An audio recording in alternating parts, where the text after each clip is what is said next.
Hello everyone, welcome to another episode of Divine Destiny Emperor. तो जैसा कि last episode में हमने देखा था कि जुआनसी के ऊपर जियो जुआन मास्टर का वल्नरेबल अटैक करता है, लेकिन उसका सारा अटैक लीजान का जो डिसाइपल था उसे लगता है। और इस एपिसोड की शुरुआत में हम लोग देखते हैं कि वो जमीन पे पड़ा था क्योंकि उसने काफी सारे पावरफुल अटैक्स इस जिजुआन मास्टर के वल्नरेबल के रोके थे। तो फटाफट से मास्टर और होंगयान उसे संभालने के लिए जाते हैं, जबकि हम इस वल्नरेबल को देखते हैं। वो बोलता है कि अब मैं तुम्हें मार नहीं सकता हूँ, लेकिन मैं तुझे हमेशा के लिए यहाँ ट्रैप तो कर ही सकता हूँ। और फिर वो एक ट्रेजर का यूज करता है जिससे वो होंगयान और एलली दान को ट्रैप कर लेता है। वे लोग उससे निकलने की कोशिश करते हैं क्योंकि वो डीमन काफी ज्यादा पावरफुल था, तो वे वहीं पे ट्रैप हो जाके कहीं पे गायब हो जाते हैं। और जुआनसी और यानरो तो बस ये लोग देखते ही रह गए थे। इतनी देर में इस मेडिसिन वैली की जो प्रोटेक्टिंग फॉर्मेशन थी वो भी एक्टिव हो गई थी। अभी इन लोगों को जल्दी से यहाँ से निकलना था, नहीं तो ये इस फॉर्मेशन के अंदर हमेशा के लिए ट्रैप हो जाते। तभी जुआनसी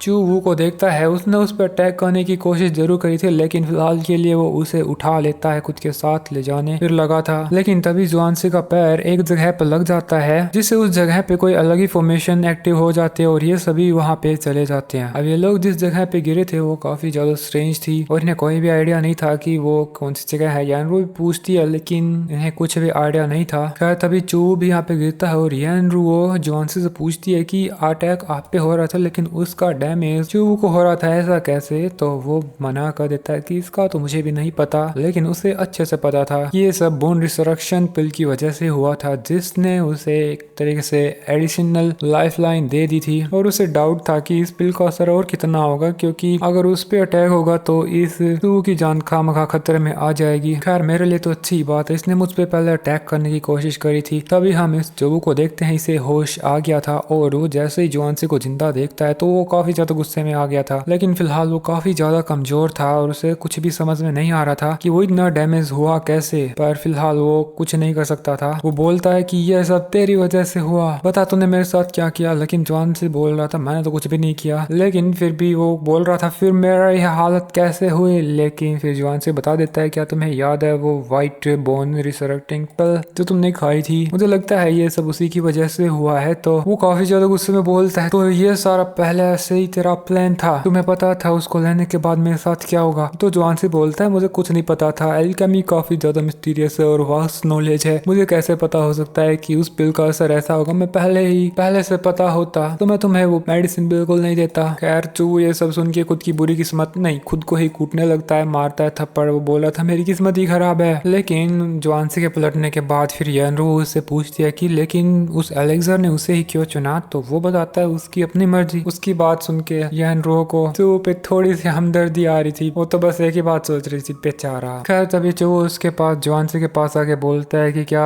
इस एलेक्सर का असर खत्म किया जा सकता है, कितनी और देर रहेगा। तो जुआनसी बताता है मुझे इस पिल के बारे में ज्यादा नॉलेज नहीं है, तो मुझे कोई आइडिया नहीं है, लेकिन 3-4 दिन तक तो इसका असर रहेगा। खैर चलो हम लोग अभी यहाँ से चलते हैं। ये लोग आगे बढ़ने लगे थे और देखते हैं कि होंगन एम्प्रेस और लीदान तो यहाँ पे आए हैं नहीं। क्या वो वनरेबल इविल एंसेस्टर उनको कहीं और लेके गया है? खैर इनके सामने अभी सबसे बड़ा सवाल ये था कि यहाँ से आगे कैसे बढ़े, क्योंकि आगे सिर्फ लावा था। जुआनसी यानरू से पूछता है कि क्या उसके पास कोई रास्ता है, तो वो बताती है कि मैं ट्राई कर सकती हूँ। और उसके बालों में एक बोट जैसी पिन थी जिसको वो जैसे निकालती है तो वो काफी ज्यादा बड़ी हो जाती है, जिस पर बैठ करके ये लोग लावा पर से चलने लगते हैं। तभी जुआनसी को कुछ फीलिंग आ रही थी कि इस लावा के नीचे शायद कुछ है। तभी एक कोने से इनकी तरफ लावा अचानक से उड़कर गिरने लगा था। खैर यानरू को जुआनसी बचा लेता है, इन सबको ही बचा लेता है। तो ये लोग इनको थैंक्स बोलते हैं और फिर दूसरे किनारे पर पहुंच जाते हैं। ये लोग नाव से नहीं उतरते, बट जुआनसी चू से पूछता है तुम आगे रहोगे, तो उसे भी मजबूरी में आगे चलना ही था। चू आगे एक जगह की तरफ जाता है जहाँ पे कुछ मार्क्स थे, वहाँ पे एक क्रैक थी और उसे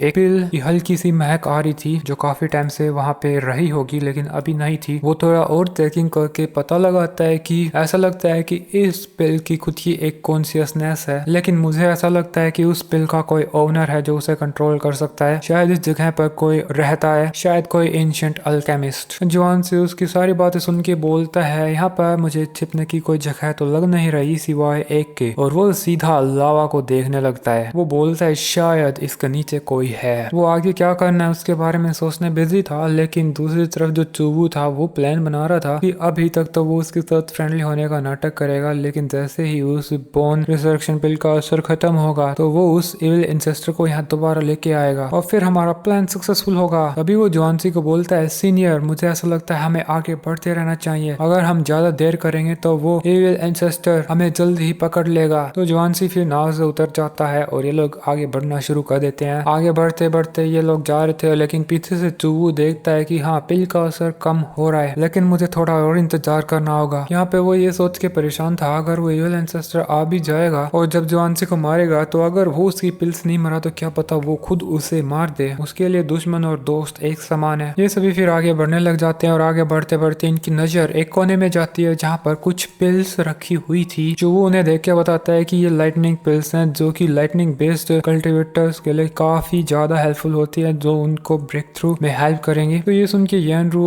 जॉन-सी को बोलती है वो आगे जाके उन पिल्स को चेक करेगी और फिर वो आगे चली जाती है। जैसे ही वो उन पिल्स को लेने की कोशिश करती है, उनके अराउंड एक फॉर्मेशन एक्टिवेट हो जाती है, तो तुरंत येनरू दूर आ जाती है, जिसके बाद पूरी जगह कांपना शुरू कर देती है और एक क्रैक से कोई तो इनके ऊपर अटैक कर देता है। और दोस्तों इसी के साथ ही एपिसोड इधर ही खत्म हो जाता है। Thanks for watching, bye bye.